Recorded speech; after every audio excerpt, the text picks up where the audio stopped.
Assalamualaikum warahmatullahi wabarakatuh. Perkenalkan, kami dari kelompok 8 mata kuliah Komunikasi Persuasif, jurusan Ilmu Komunikasi Universitas Semarang. Di sini kami akan mempresentasikan hasil dari diskusi kami, yaitu tentang faktor sumber atau persuader atau komunikator yang menentukan efektivitas persuasi. Baik, yang pertama, saya Ariski Caturlarsati, NIM G331-19007, akan menerangkan sedikit mengenai persuasi. Istilah persuasi atau dalam bahasa Inggris persuasion berasal dari bahasa Latin persuasio yang secara harfiah berarti hal membujuk, hal mengajak atau meyakinkan. Persuasi merupakan proses komunikasi yang bertujuan untuk mempengaruhi sikap, pendapat, dan perilaku seseorang baik secara verbal maupun nonverbal. Menurut OKV tahun 1990, Larson tahun 1985, dan P.N. Parrott 1993, persuasi dimaknai sebagai komunikasi yang bertujuan untuk mengubah atau membentuk pendapat, sikap, dan perilaku yang dikehendaki oleh sumber atau persuader. Nah, di dalam persuasi, orang yang bertugas untuk membujuk atau sebagai komunikator di sini disebut sebagai persuader, sedangkan orang yang dibujuk atau komunikan disebut persuade. Kesempurnaan sumber menjadi penentu keberhasilan dari komunikasi persuasif. Hal ini berarti persuader atau sumber haruslah memiliki keahlian atau expertise dan moral yang baik, serta kemampuan logika dalam menyusun pesan yang disesuaikan dengan rasionalitas intelektual yang dimiliki oleh persuade atau orang yang dibujuk. Nah, bagaimana sih menjadi seorang pembujuk atau persuader yang baik sehingga komunikasi persuasif dapat dengan efektif dan pesan yang kita akan sampaikan dapat diterima oleh komunikan? Menurut Larson, ada beberapa hal yang perlu diperhatikan untuk menjadi seorang pembujuk atau persuader. Yang pertama, yaitu menganalisis audiens atau mengetahui audiensi Anda. Setiap orang pasti memiliki pengalaman emosional, budaya, sifat yang berbeda-beda. Maka dari itu, dibutuhkan pengenalan terhadap audiensi sehingga pesan yang kita sampaikan dapat terorganisir dengan baik. Nah, salah satu cara terbaik adalah mendengarkan mereka saat membujuk, karena mereka mungkin akan menggunakan taktik dalam persuasi yang tampaknya meyakinkan mereka dalam bujukan yang diterima. Contoh, ketika kita melakukan komunikasi persuasif, ada seorang audiens yang berkata, "Saya jarang menggunakan statistik atau grafik, atau saya bukan orang yang menghitung." Itu merupakan taktik ya. Jadi dengan kata lain, kita sebagai pembujuk atau persuader harus menggunakan narasi atau anekdot atau contoh lain dalam menerangkan atau menyampaikan pesan kepada persuade, sehingga pesan yang kita sampaikan itu dapat dengan mudah diterima. Contoh lain, misalnya kita sebagai marketing yang akan memberikan atau membujuk seorang customer. Nah, customer ini adalah seorang wanita parubaya atau orang yang tidak bisa menggunakan bahasa Indonesia atau orang Jawa yang menggunakan bahasa krama. Nah, di sini kita sebagai persuade atau orang pembujuk harus bisa menggunakan bahasa yang mereka dapat terima. Jadi kita juga harus bisa menggunakan bahasa krama sehingga pesan yang kita sampaikan itu dapat masuk dengan mudah dan dapat dipahami oleh orang yang kita bujuk itu atau persuade. Materi selanjutnya akan disampaikan oleh teman saya, yaitu Dwi Setiani. Silahkan. Assalamualaikum warahmatullahi wabarakatuh. Perkenalkan, nama saya Dwi Setiani, NIM G331-190012. Di sini saya akan melanjutkan materi yang sudah dijelaskan teman saya. Yang kedua ada demografis audiens. Ketika persuasi ditujukan pada audiens dalam skala besar atau dalam ratusan bahkan ribuan, pembujuk dapat menggunakan data demografis yang dikumpulkan untuk menganalisis audiens. Kemudian demografis mendeskripsikan orang-orang dalam istilah yang dapat diukur yang melekat pada mereka. Contohnya kesukaan, ketidaksukaan, dan kebiasaan mereka, serta usia, jenis kelamin, pendidikan, agama atau keyakinan jika ada, dan pendapatan. Yang ketiga ada bentuk organisasi. Ada sejumlah cara untuk mengatur pesan untuk memastikan berkesan dan persuasif. Berikut 5 format pesan. 1. Organisasi menurut topik. 2. Pengorganisasian berdasarkan ruang. 3. Organisasi menurut kronologi. 4. Organisasi menurut isu saham. Yang kelima, organisasi menurut urutan termotivasi. Yang keempat, model merancang keinginan. Rang mengatakan bahwa persuader dapat menggunakan 4 jenis taktik yang merangsang. Tekniknya bukanlah metode mengatur presentasi. Sebaliknya, teknik dan contohnya berkaitan dengan promosi produk.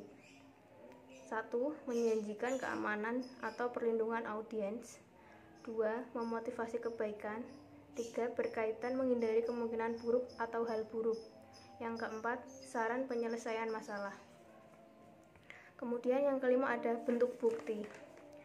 Orang menginginkan alasan yang baik untuk mengubah sikap, keyakinan, keputusan, dan terutama perilaku atau tindakan mereka. Anda harus meyakinkan mereka bahwa saran atau proposal Anda masuk akal dan setidaknya layak dipertimbangkan. A. Bukti statistik juga paling meyakinkan jika sederhana dan mudah dipahami. Saat Anda memutuskan untuk menggunakan statistik, perjelas dan berikan titik referensi untuk angkanya. Assalamualaikum warahmatullahi wabarakatuh. Perkenalkan, nama saya Ayuning Tias Andiana Hidayat dengan NIM G331.19.0016.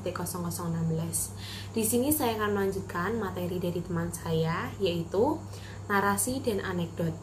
Narasi membuat contoh menjadi hidup dan nyata dan juga membuatnya mudah diingat, relevan dalam istilah pribadi dan mudah dihubungkan. Kemudian ada kesaksian. Kesaksian ahli adalah jenis yang terbaik, tetapi kesaksian yang tidak memenuhi syarat yang disampaikan dengan tulus memiliki dampak yang kuat bagi para pembujuk. Ada juga bukti visual. Alat bantu visual yang Anda gunakan dalam persuasi adalah visual yang selalu menarik perhatian dari apa yang Anda katakan. Jadi, rencanakan untuk mengungkapkan visual Anda saat Anda menggunakannya dan jangan menampilkan detail visual Anda sebelum Anda menjelaskannya agar Anda tidak kehilangan audiens. Buat bukti visual yang sederhana namun dapat menarik fokus dan perhatian audiens. Kemudian, membangun kredibilitas Anda. Semua bukti di dunia yang diatur dengan sempurna dan disampaikan dengan baik tidak akan meyakinkan jika pendengar tidak mempercayai pembujuk. Dalam hal-hal seperti membujuk atasan agar memberi kita kenaikan gaji, kredibilitas adalah faktor kunci. Berikut beberapa contoh dari kehidupan sehari-hari di mana unsur kredibilitas dapat digunakan. Ada yang pertama percaya, kemudian keahlian, dan dinamisme. Kemudian mengatur pesan Anda. Hal-hal yang diperhatikan untuk mengatur pesan. Yang pertama ada kosakata yang bervariasi. Anda dapat menggunakan variasi kata untuk membuatnya lebih hidup, lebih mencolok, lebih dramatis, atau lebih lucu. Assalamualaikum warahmatullahi wabarakatuh. Baik, perkenalkan, nama saya Muhammad Gali Siswanto, NIM saya G331190027. Baik, di sini saya akan melanjutkan materi yang telah dipresentasikan ke teman saya. Langsung saja. B. Pidato, aliterasi, bentuk, dan asonansi. Tingkatkan gaya penyampaian pesan Anda dengan menggunakan kiasan yang sesuai pada waktu yang tepat. Metafora dan perumpamaan membantu audiens Anda memvisualisasikan suatu hal. Aliterasi adalah pengulangan bunyi konsonan, dan asonansi adalah penggunaan bunyi vokal. Juga meramaikan gaya penyampaian pesan Anda. C. Bahasa yang jelas. Pilih bahasa yang hidup sehingga bisa menarik audiens, meskipun kejelasan bisa berlebihan. Itu lebih sering diabaikan demi bahasa yang membosankan dan tidak menarik. Contohnya, hidangan etnik yang sangat menggugah selera Anda. D. Bahasa ringkas. Cara mengetahui bahasa ringkas dari skrip presentase Anda. Jangan menghafal maupun membaca untuk audiens, namun berilah pernyataan langsung karena biasanya cara efektif audiens menyerap dengan cepat. E. Struktur paralel. Paralel menggunakan struktur kalimat atau kalimat yang serupa atau bahkan identik agar presentasi mudah diingat. Ide di balik struktur paralel adalah untuk membangun ekspektasi audiens. F. Pencitraan. Mungkin Anda tidak dapat menyampaikan bau, rasa, sentuhan, penglihatan, atau suara sesuatu kepada penonton. Tetapi Anda dapat menggunakan kata-kata yang memunculkan kenangan sensual. Cara yang baik mengembangkan keterampilan ini adalah dengan mengambil produk tertentu dan mencoba menyatakan kembali daya tariknya dalam berbagai pengertian. Misalnya, sup Campbell adalah baik. G. Humor. Penggunaan humor dalam persuasi merupakan aset gaya yang jelas jika ditangani dengan benar dan dapat membangun kredibilitas juga. Perkenalkan, nama saya Anissa Putri Amalia dengan NIM G331190034. Di sini saya akan menjelaskan materi yang sudah diterangkan oleh teman saya sebelumnya. Yang ke-8 itu mengirim pesan. Banyak yang beranggapan bahwa penyampaian pesan itu hanya berkaitan dengan sumber atau pembicara. Tetapi faktor lain dapat mempengaruhi penyampaian pesan, antara lain yang pertama itu adalah persuader atau pembujuk. Yang kedua itu ada the channel atau saluran. Yang ke-9 itu ada taktik umum dalam persuasi. Ada beberapa taktik persuasi yang sering digunakan dan bahkan ditekankan dalam pidato di depan umum dan kursus singkat penjualan. Di antaranya itu yang pertama ada the foot in the door atau door in the face. Yang kedua itu ada teknik yes yes. Yang ketiga itu ada teknik menanyakan bukan jika tetapi yang keempat itu ada sebuah pertanyaan untuk sebuah pertanyaan. Yang kelima itu ada komitmen parsial. Yang keenam itu penanaman. Selanjutnya itu faktor efektivitas komunikasi persuasi. Proses persuasi itu tidak hanya berfokus pada pesan atau persuader. Namun, komponen persuasi itu sendiri terdiri dari sumber pesan, dan juga persuader. Ada 3 elemen ini yang harus dijadikan keseimbangan agar proses persuasi dapat berjalan dengan lancar.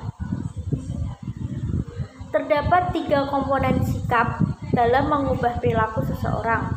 Ketiga komponen ini secara bersamaan dapat menjadi penentu dalam perubahan sikap seseorang. Yang pertama itu ada komponen respon evaluatif kognitif. Ini itu merupakan gambaran tentang cara seseorang dalam melakukan sebuah persepsi atas sebuah objek, peristiwa, atau situasi sebagai sasaran sikap. Komponen ini meliputi pikiran, keyakinan, atau ide seseorang tentang suatu objek. Assalamualaikum warahmatullahi wabarakatuh. Perkenalkan, nama saya Trisa Aprilia, NIM G331190040. Di sini saya akan melanjutkan materi dari teman saya. Komponen respon evaluatif efektif. Komponen ini merupakan perasaan atau emosi yang dihubungkan dalam komunikasi persuasif. Perasaan atau emosi meliputi kecemasan, kasihan, benci, cemburu, atau suka. Selanjutnya ada komponen respon evaluatif behavior. Komponen ini merespon seseorang untuk berperilaku dengan cara-cara tertentu terhadap satu pesan persuasif yang diterimanya. Selain komunikasi, keberhasilan untuk mengubah sikap dan kegiatan persuasi tentunya memiliki beberapa faktor. Faktor dikemukakan oleh Carol dalam Larson. Yang pertama, source. Faktor ini lebih menekankan kepada sisi pembicara atau membawa pesan. Yang kedua, message atau pesan. Yang dimaksud dalam poin kedua ini adalah pesan yang disampaikan mempunyai karakteristik yang menarik bagi logika atau emosi audiens. Medium. Yang dimaksud dalam faktor ini adalah cara penyampaian pesan persuasif. Audiens dalam faktor ini menekankan karakteristik penerima pesan persuasi.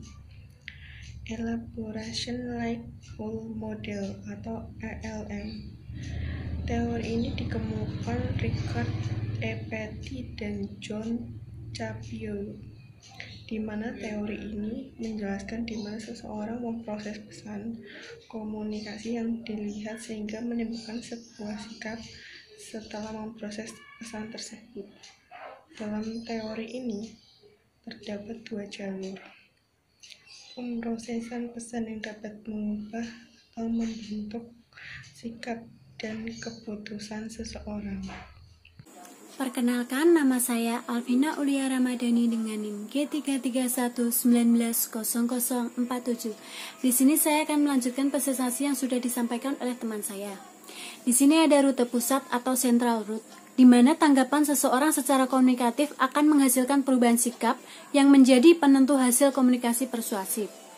Jadi, ketika si penerima pesan mengolah informasi yang didapat, kemudian ia menjadi berpikir positif atas informasi yang diberikan dan terelaborasi, maka kemungkinan besar pesan itu akan diterimanya.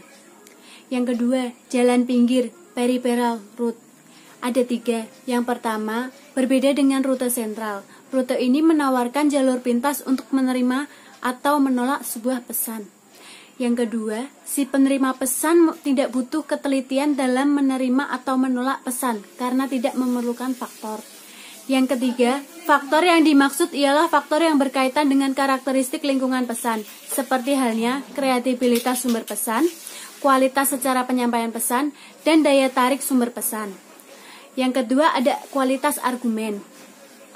Kualitas argumen didefinisikan sebagai kekuatan persuasif dari argumen yang tertanam dalam informasi pesan. Pesan ini juga berarti sejauh mana penerima pesan mempertimbangkan argumen yang meyakini dalam mempertahankan posisinya. Menurut Petty dan Chapition, terdapat 3 tipe elaborasi argumen, yaitu yang pertama, strong argument. Argumen ini dapat diciptakan respon kognisi positif. Yang kedua, natural argument. Argumen ini menghasilkan respon kognisi yang lebih netral. Yang ketiga, weak argument. Argumen yang lemah akan membuat persuade memiliki respon yang rendah, atau dengan kata lain, mereka tidak peka terhadap pesan persuasi yang disampaikan persuader. Perkenalkan, nama saya Dwi Ayu Asari dengan NIM G331190051. Di sini saya akan melanjutkan materi yang telah disampaikan oleh teman saya, yaitu yang ketiga, kredibilitas sumber. Istilah kredibilitas sumber mengacu pada sejauh mana sumber dipandang memiliki keahlian, dan dipercaya. Semakin ahli dan semakin dipercaya sumber informasi, semakin sering pengamat memandang bahwa sumber itu dapat dipercaya. Kredibilitas sumber adalah persepsi pembaca suatu informasi mengenai keahlian dan keandalan dari sumber. Secara umum, kredibilitas sumber mengacu pada 3 dimensi utama, yaitu keahlian sumber, kepercayaan sumber, dan pengalaman sumber. Kemudian yang keempat, ada daya tarik sumber. Daya tarik sumber mengacu pada sejauh mana penerima pesan mengidentifikasi suatu sumber itu menarik. Daya tarik sumber itu meliputi yang pertama, similitude, yaitu kemiripan dari penerima pesan dan pembuat pesan. Yang kedua, familiarity, yaitu tingkat kenyamanan yang terbentuk antara penerima pesan dan penulis pesan. Yang ketiga, likability, mengacu pada afeksi yang dikembangkan oleh penerima pesan terhadap penampilan, fisik, atau sifat-sifat pribadi dari penulis pesan. Yang keempat, ada gaya sumber, mengacu pada visual penyampaian pesan. Informasi visual dapat merangsang informasi elaborasi dan meningkatkan kemungkinan informasi diadopsi. Sekian penjelasan materi dari kelompok kami. Bila ada kesalahan kata, kami mohon maaf. Wassalamualaikum warahmatullahi wabarakatuh.